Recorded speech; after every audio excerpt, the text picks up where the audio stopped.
Today on the fishing scene, Dick is out on the ice looking for some panfish. Then we go out with the DNR as they do their yearly walleye egg harvesting.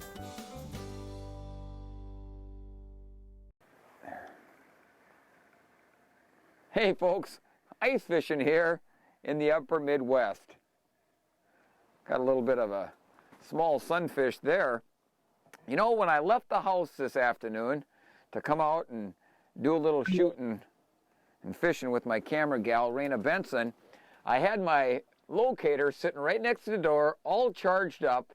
We load stuff up into the truck, get out here on the ice, and wouldn't you know it, I forgot my electronics at home. And I'm thinking, man, what's going to happen now? I'm going to be like the blind leading the blind, so to say. But you know what? Sometimes those things happen. Or you get out there on the ice or on the water, and for some reason maybe your batteries go dead, or the electronics just go kaplunk on you. They're not working very well. But there are ways that you can still get on some fish and still do pretty gosh darn good even without electronics. We get dependent on them quite a bit nowadays, especially in the wintertime, watching those fish, watching our jig and bait down there as it's hopping along, and then we see that bright red line moving up to your bait and you know it's a fish. Well, we don't have that luxury today, but we're still on some fish.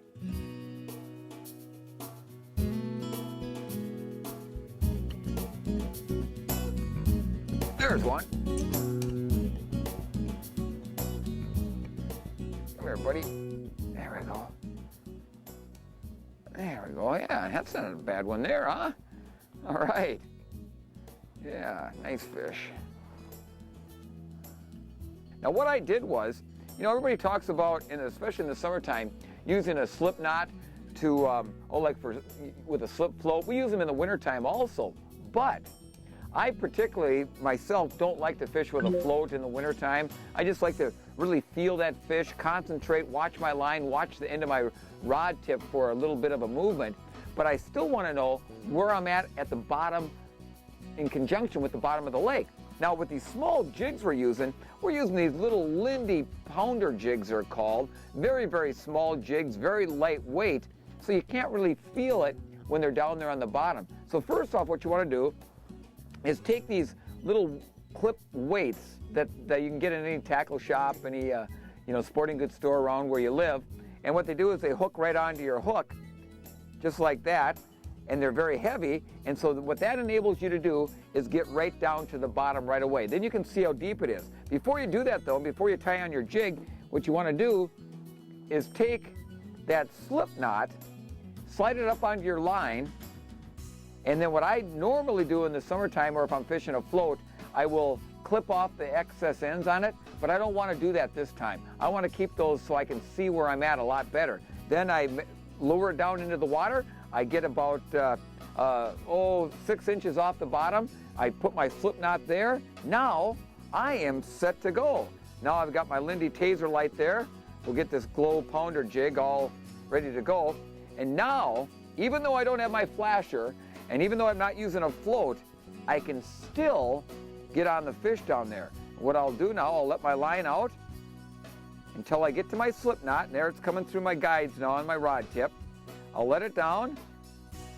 Boom, there I am. I'm about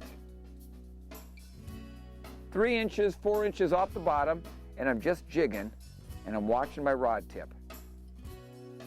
Oh, just missed one. Now again, if you had a float, then you wouldn't have to worry about that. Still have to use a slip knot when you're fishing in that deep of water. We're fishing in about 17, 18 foot of water. There's one.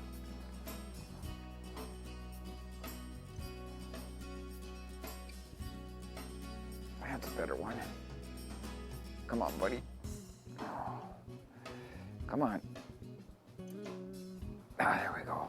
Yeah. Nice gill, huh?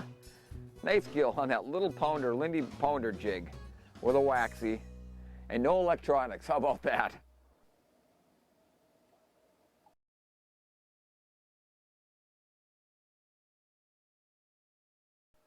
Oh, there's one. Oh, that's a better fish there. That's a better fish there. He's bending that little rod pretty gosh darn good. Come on, buddy. Come on. I'm just going to take him up easy here. Come on. There we go. Oh, nice gill. Nice gill. Huh? Hey, folks, how about that? Listen, I left the electronics at home today. You get out here on the ice and you think, well, we're probably not going to catch much, but you know what? You think positive. And you do with what you have. We didn't have our electronics out with us today, but we used the slip knot. We used an extra weight on there to get down to the bottom first to see how deep we were. Slid that slip knot up so we're about 4 or 5 inches off the bottom. So when that slip knot got down into the hole, I could watch it, and hey, we're getting on some nice bluegills. You can do it too. When we come back, we go out with the DNR and harvest some walleye eggs. Don't go away.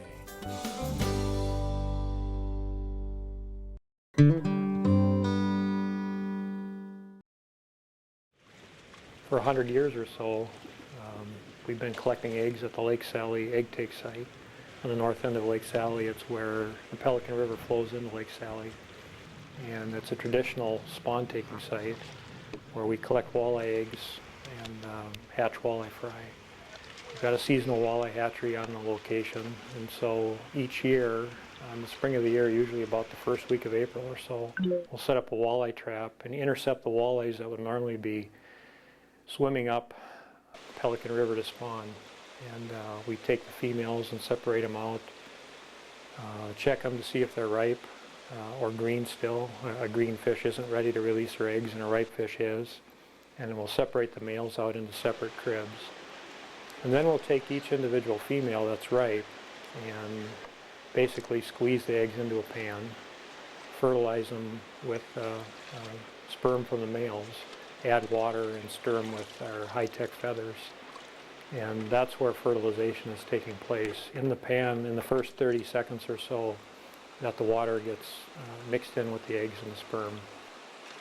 The process of taking the eggs from the fish is done very, very gently. It's only done to the fish that are ready to release their eggs, and so we're gently persuading the eggs out of a female. For example, a 3-pound female walleye might have 70,000 eggs in her. And when she's ready to spawn, those eggs are all loose inside the fish, and they're very easily pushed out. And so with gentle hand pressure under the fish, we're able to crowd those eggs out of the fish. We're just helping it along. We're speeding it up a little bit. But we get a lot of the same fish back. In other runs where tagging studies have been done, at walleye spawn-taking sites, the same fish come back year after year. So it's pretty easy on the fish. It goes pretty smooth. Then Gary takes those eggs and applies a coating of bentonite clay, which is designed to take the sticky coating off the outside of the eggs.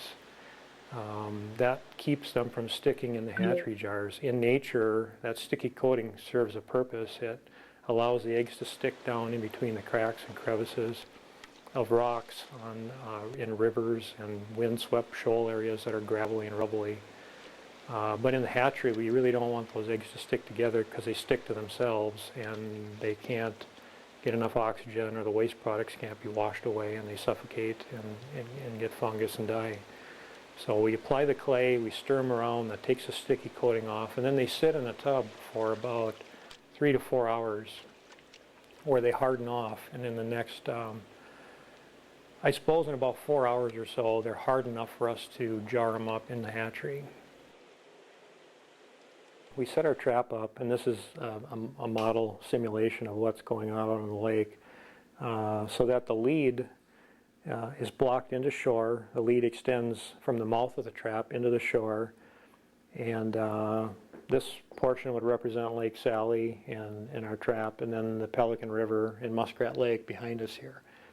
And as the fish naturally migrate into this traditional spawning area, they hit the leads, and the leads extend all the way to the bottom and the top, and so they follow the leads, and they go in through the throat of the trap, where there's a narrowing of about 1 foot square or so that's suspended up in the water column. As they swim through there, they enter the larger trap, and they just simply can't find their way back out of the trap again. And so there they are in the morning when we come to work the trap. In the morning, we'll take poles and we'll block off the throat, and we'll run them under the trap and then crowd the fish towards the back, and then separate the females from the males and the ripe females from the green females. And those fish will be placed in separate cribs. So on any day we might start at about 8:30 or 8:45 in the morning, and generally we're done working the fish by about noon or 1 o'clock. And so by late afternoon, the eggs that we take that day are ready to be jarred up. They're hardened off and ready to be put up in the hatchery. There's more with the DNR in just a moment.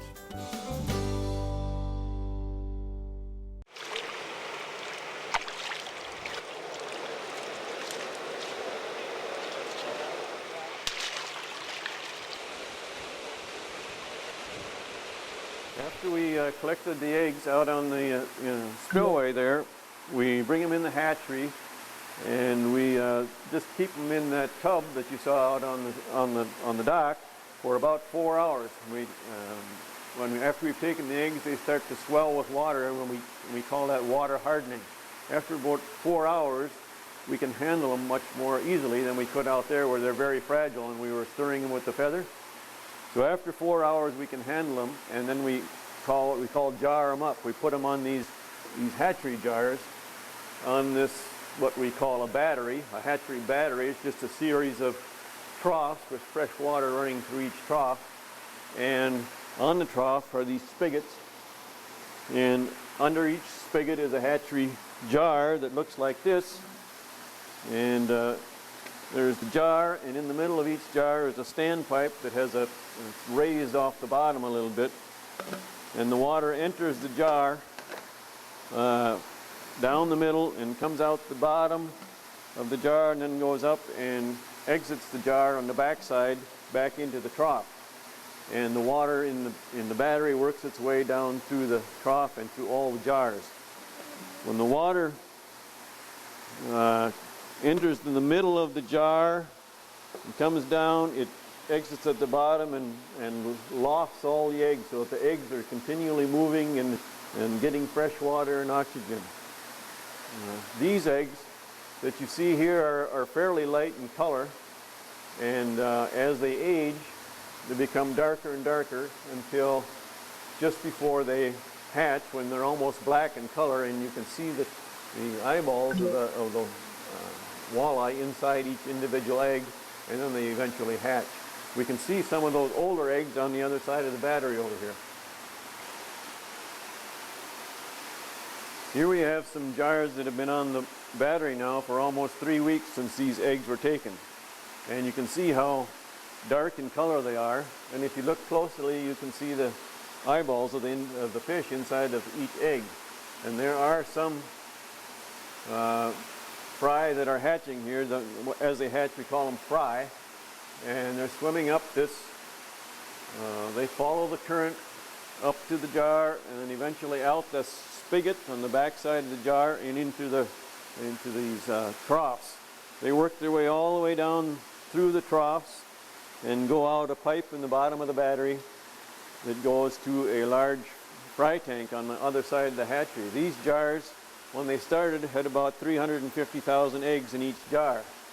You can see some of them, like this one here, about probably a third to a half of that jar is already hatched. You'll notice on the tops of these eggs, there's some white eggs on the very top. Those are eggs that have either died during development or were never fertilized to start with. And we need to siphon those off periodically, or they'll start to get fungus on them, and then they'll stick onto the good eggs, and we'll lose a bunch of eggs. So we need to siphon those off regularly. As the fry hatch, like I said, they go down and eventually come up in a fry tank on the other side on the hatchery, and we'll go over there and look in there. And here we have the fry tank, where the water from the battery comes up in this big tank, and the newly hatched fry swim through, and they come up in the center of the tank. There's a outlet on each end of the tank, And just before the outlet are these very fine mesh screens that keep the fry in the tank and not go down the drain. Right now there aren't a terrible lot of fry in here. When there gets to be 2, 3, 4 million fry, we will take some out and stock them. And we do that with a very fine mesh net. And we dip it out, and there'll be a large mass of fry on the net. And we'll come over here and dump it into a bowl that has water in it that's sitting on this very sensitive electronic scale, and we can weigh the fry. We know how many fry there is per unit weight, and once we know that, we put them in this jar through a funnel. It's just like a 5-gallon camping jug, and we pour the fry in there. We put about 100,000 fry in a bag, and then we put a cap on it that has like a tire stem on it. There's about maybe a third to half full of water here. And then once the cap is on, we pump up the jar the rest of the way with oxygen, pure oxygen.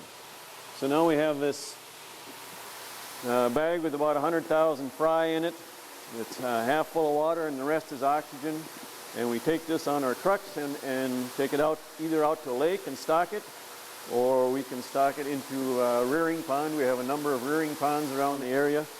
And then we go back in the fall and harvest what we call fingerlings out of those rearing ponds, and they're 5 to 7 inches long. And we stock those in the lakes. And that's our hatchery program. Okay.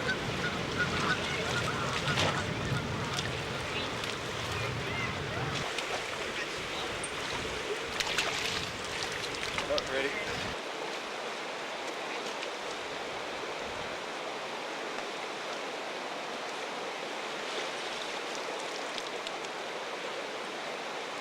We took 345 quarts, or that's our quota for this year. That'll be about 42 million walleye eggs. And so that's what we've got put up in the hatchery right now, is about 42 million walleye eggs. And of those, we had about almost just shy of 80% hatch rate on them, which is pretty good. Normally, we see anywhere from 65 to 75% hatch on those walleye eggs that we take. A fish's strategy is to produce huge numbers of eggs and young so that a few will survive.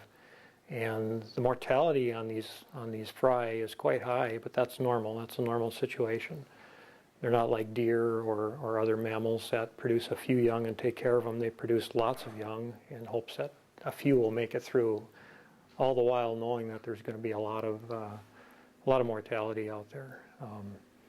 And so even though the numbers that are going to die are high, that's the whole strategy, is to produce those fish in numbers so that a few will survive. And it's a successful strategy. It does work. On the lakes that we don't stock that have natural walleye populations, those populations are generally a lot higher than the lakes that we do stock fish in. They're probably better suited for walleyes overall, and they've got good walleye spawning habitat, and they produce really good numbers of walleyes. So even though you might have a very, very small percentage of them surviving, that's the strategy: produce numbers so that a few will make it. And so this year we were a little better than average. We got some things worked out in the hatchery, some bugs, and things went pretty well. We actually had a pretty good success rate this year of hatching. Of those, we'll stock about 15 million and about 10 million in area rearing ponds when they hatch out as fry in about 7 to 15 days or so.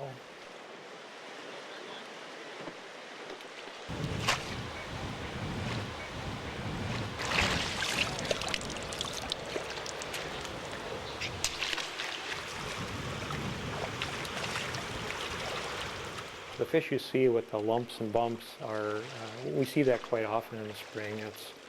usually lymphocystis, which is a cold water viral disease of fishes. That'll disappear as the water warms up. It's real common to see fish like that in the wintertime.